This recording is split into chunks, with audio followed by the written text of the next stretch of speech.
Our next speaker really needs no introduction. Alex Jones is one of the most controversial and polarizing figures in all of American media. I got to know him as part of our End of America advertising campaign beginning in about 2010. He graciously let us use his voice, which is probably the most famous voice in any kind of financial marketing in history, because something like 50 million people viewed our End of America documentary on YouTube. And as you probably know, he has a big internet radio presence and broadcasts daily to millions of people around the world. He has some very unique views and how he sees events and around the world developing. And rather than spoil all of his fun, I'd just like to bring him out and let him tell you about it. Alex?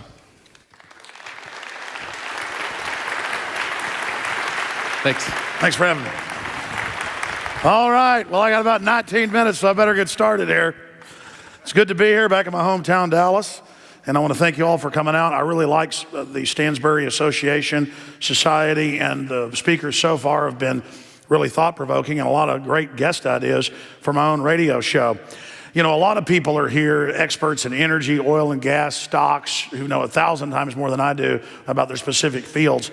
I just wanted to speak today about the human condition and the fact that if we don't have a free society, we don't have prosperity, we don't have any future at all. We don't even have an identity. All the major psychological studies show, and I'm going to go over some of those, that people that live in really oppressive societies just aren't even really conscious or awake and have had their humanity driven out of them.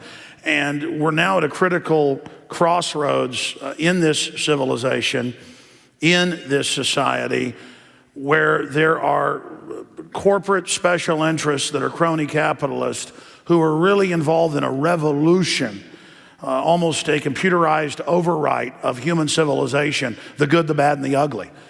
They are trying to make the world in their image while masquerading as capitalist, and they are openly in thousands of publications. I mean, I'm sure you've seen them, you've heard them, from Ray Kurzweil right down the line to the folks at the United Nations saying, we've decided what your future is, and we decided humanity is ugly and bad, and we're going to reduce the population down to almost nothing. We're not going to move forward as other civilizations have done, trying to build a better society and have progress. We're going to try to invert that under what the United Nations calls Agenda 21, which is, of course, a global treaty from 1992, to shut down economies worldwide and only allow select crony operators to control the economy. So they conquer the world through economic fraud and regulation, the whole time posing and calling it capitalist globalism when it's really just organized crime with a very sophisticated PR system through the controlled state-run medias of the planet. And the major power blocks in the world, the Chinese, the Russians, the BRICS, and the Anglo-American West, are competing with each other on many levels, but also are always competing to adopt forms of tyranny to suppress their own populations and consolidate control. And it is because they're only looking out for their own corrupt interests that you almost see a blindness in the elite to the system they're creating. Now, will there be a singularity by 2040 like Ray Kurzweil, the head of Google Future Technology, says? I don't know. But undoubtedly, if the Gutenberg press shook up the church, brought down the monarchies, created a renaissance, but also a lot of other bad things, not just good things, the type of changes we're seeing yearly dwarf the Gutenberg press, and it is compressing time together. So now the opportunities in this great time of change are unlimited. It's literally like a stairway to heaven or a stairway to hell. And the globalist technocrats have decided for a move that creates a stairway to heaven, what they believe will be life extension technology, total control, a type of Elysium type world that they want to build, but a hell for us. But in truth, if we point out that this great time of change can be a positive one and not a dystopic future, if we're pro-human, then it can be basically a stairway to a much better world for everyone and the human condition. But that's going to take libertarians, conservatives, the producers to not just shrug like an Atlas shrug and leave and turn the world over to the collectivists and the king rats. We're going to have to get really aggressive in the face of this anti-human, anti-progress movement and really raise our rhetoric and our radicalization up to the level to meet this radical threat. We either do that or we will be conquered by the technocrats who are basically the most corrupt, anti-human, anti-free market people that anyone could imagine. They crave control of the markets, not competition in the markets. They crave an end to the markets and to people self-determining with the technology they develop, with the work they put in, with the literature and art they create. They want to control that process, as all despots have done in the past. And they hope that technology will be the empowering tool to bring that forward. The problem for them is they thought they could control the narrative and could direct us where they wanted to go. But the genie is truly out of the bottle and the clock is ticking. Because if we do slouch towards Gomorrah, as one federal judge famously said, Bork, and just turn the world over to the technocrats like they know best because they're in charge, we will probably see the end of this species on this planet, or certainly a new dark age that rivals any dystopian sci-fi novel that you can imagine. Now, I'm sure many men in the room are tortured by this image, Marilyn Monroe on screen there at her prime. And I just wanted to illustrate here that we're selling snow cones in hell. We're not selling snow cones to the Eskimos, ladies and gentlemen. Liberty is sexy. Liberty is popular. Liberty is truly liberal in the vein of Thomas Jefferson. And the so-called liberals that we see operating worldwide today, when you even read their own publications and writings, are, again, the most anti-human, unhappy, and generally ugliest people, even physically, that you could imagine. And they have a disdain against those of us that love humanity and believe in humanity, but also believe in our right to excel, and those of us that aren't guilty if we're better at golf or better at science or better at hydrology or better at petroleum geology or better at mathematics or better as a talk show host. We deserve to be free, to be self-determined, and to build our own personal worlds that we like, and to bring other people who we want to associate with into free association, to build cultures and civilizations that reflect our values. That's true liberalism, the opposite of Barack Obama.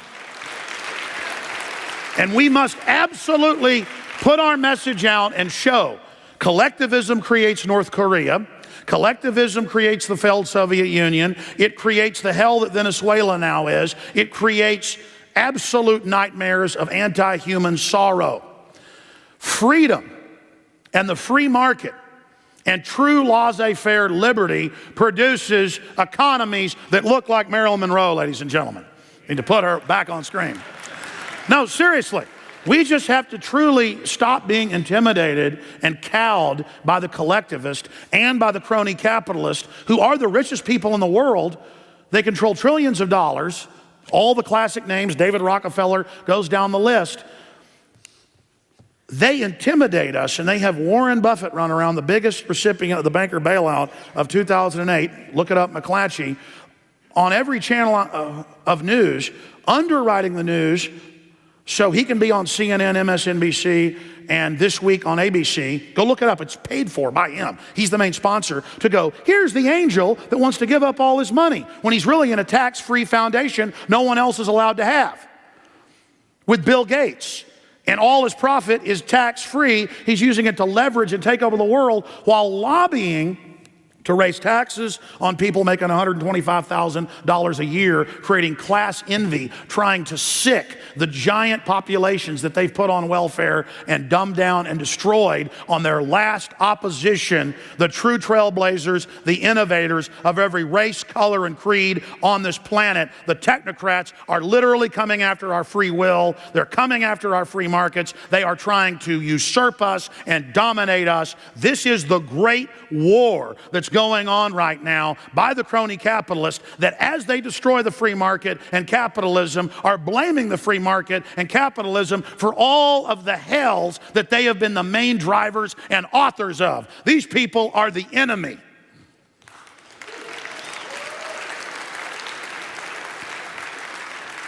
You got a nice house, you own some businesses, you got 50, 60, 100 employees. Somebody on welfare thinks you're Daddy Warbucks. They have no idea you're paying 70% of what you make in one form or another, and then most of it's siphoned off to banker bailouts to the globalist.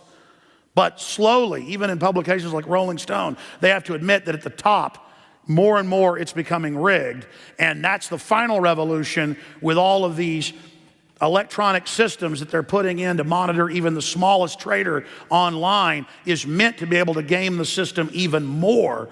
And that's why we need to be firmly against any more regulation of the little guys. What we need to see is a return to things like Glass-Steagall against the big giant mega banks like Goldman Sachs. Hands off the little guy.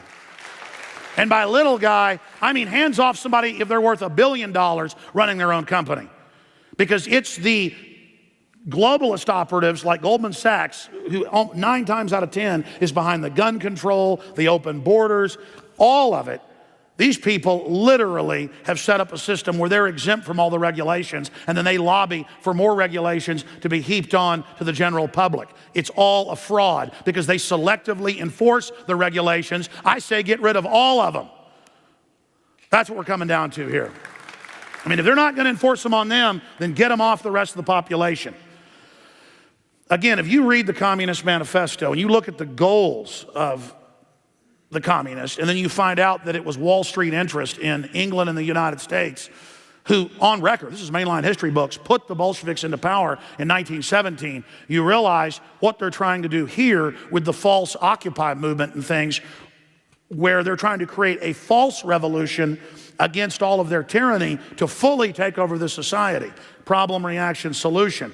And that's why we see more and more our governments are up for sale.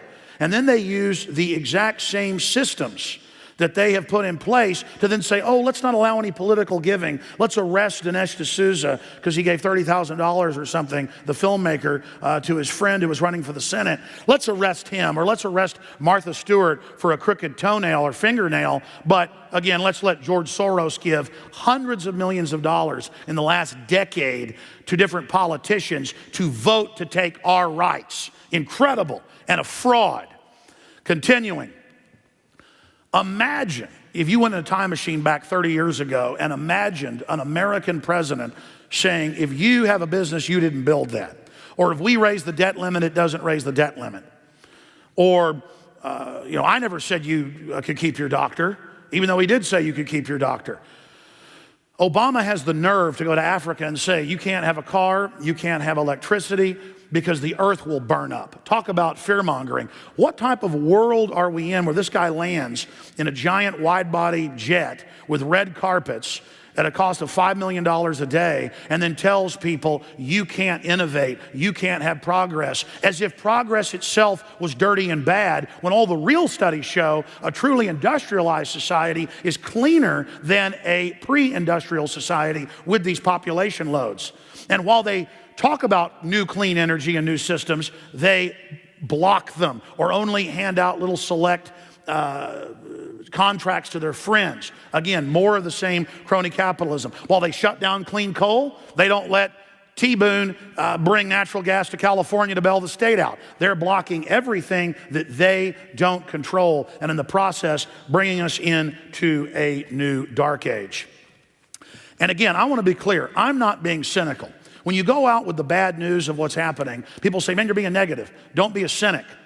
I'm not being a cynic. A cynic thinks there's no hope. A cynic thinks everybody's bad. A cynic thinks humanity's done. That's what the globalists say. That's the idea they push. That's why they teach Common Core, 2 + 2 = 5, because they want you to be dumbed down and cynical. No, it's very positive to admit the problems we have, to truly identify it, and then go after them. And I want to add to that, if it sounds like I'm being pessimistic, saying we have these problems, all the major studies, there's literally thousands of them, I'm sure you've seen many of them, show that when you truly help others, teach them how to fish, don't give them fish, when you are positive, when you are focused, when you do want to know what reality is and be a realist versus a pessimist, you will live longer, you will be happy. And there was just a new study came out, the National Post of Canada reported on it, scientific study, being a cynic linked to triple risk of developing dementia, Finland study suggests, and that's just one of many. Now again, the empire is going to strike back. The good news is CNN's had a 44% drop in viewers in the last year. They were already a shadow of themselves before that. MSNBC, 24% drop in the last year, and that's on average every year. They have less listeners and viewers on MSNBC than local Dallas primetime radio shows in the morning do. They have about 100,000 viewers on their average show, 500,000 on their top shows. That's why they've turned loose the CIA, the elements of it controlled by the globalists at the top, to engage in propaganda domestically. And they're going, yeah, we lied to you, what's the big deal? So again, we've gone from them denying Bilderberg Group existed, crony capitalist, with government ministers making decisions, to them being all over the news and being exposed and criminal investigations being begun by multiple governments. We've gone from them denying they're involved in domestic propaganda to throwing it in our face in the Washington Post foreign affairs publication. Zbigniew Brzezinski, Obama's top foreign policy advisor, has come out and admitted they've got to shut down the alternative media. It is exposing them on every front, and the fact that this government openly used al-Qaeda against Syria, Libya, Egypt, and others to destabilize the entire Middle East for Saudi Arabia. Again, there's some of the numbers I was just going over with CNN plunging, with MSNBC dropping 24%, and the plunge only accelerating. You can see numbers there with Infowars.com and Breitbart.com, literally thousands of places online above MSNBC.com. But MSNBC's gone up a little bit because as their TV completely collapses, they have gotten a slight dead cat bounce in their internet. Literally, it is a dead cat bounce. And that's the problem, is they're going to come after us now. They're going to stage false flags to blame it on us. They're going to demonize us. They're going to call the Ron Paul-style Tea Party terrorists. They're already doing it. They're going to have the Republican leadership with John Boehner put more money into defeating Tea Party candidates than Democrats, because the establishment is now showing itself and uncloaking, because we literally, ladies and gentlemen, have them on the ropes. And that's why they're hiding in plain view, saying your kids don't belong to you on MSNBC. We're going to take your guns now. We're going to bankrupt coal, even though it supplies half the country, 52% of its power. I mean, this is treason openly being said, because they can't hide it anymore. Now they want to, in a confidence game, hide it in plain view. If we all start speaking out, if all of you start a blog, all of you start a YouTube channel, it's so easy. All of you call into talk radio, all of you go to the State House. There are more of us than there are of them times 100. And they will literally implode in on themselves right now, just like Ceausescu in Romania, just like so many other despots and dictators. This society of people that don't like individuals and who get power out of groups and out of gangs and out of sucking off of people is coming to an end if we want it to. The only question is, how long will it take? How much hell will we have to go through before we, as a people worldwide, say no to the collectivist? But how do individuals say no to collectivist? Well, the lie of the collectivist is we all collectivize and let central planners at the Politburo, at the UN, at UNESCO tell us how to live in the Central Committee. It's the opposite. We are all individuals, but collectively through our choices and through the free market of ideas, finance, industry, agriculture can reverse this trend as simply as flicking a fly off of our knee if we realize the power we have and collectively make decisions that stand in the way of the tyrants. If we are able to do this, our destiny is literally unlimited. Humans are only happy when we're daring, when we're trailblazing, when we're inventing, when we're being challenged and challenging each other, and when we have the right of free expression and the right of free association. And the technocrats want to control the future. They want to control our development selfishly for themselves and are in a war against the individual and in a war against what's left of the United States of America. And that's why it's essential for everyone to realize that you are critical in this fight. And we are actually coming from behind, and now every metric shows are in the lead. Because even though the establishment has dumbed down the general public, and even though half the public can't even tie their shoelaces, it doesn't matter. Those poor zombies are out of the game. What matters is that the vast majority of that other 50% are the producers. And we run this country and we run this world. And if we simply stop complying in little ways, it will bring this system down. 5% defeated the British that had never been defeated in their history. We have way more than 5%. I'd say close to 10% that are really figuring out what's happening. We wake up another 10%, it's over. We can have a new golden age of human liberty worldwide. Thank you so much for coming out today. I want to salute you all for your quest for freedom.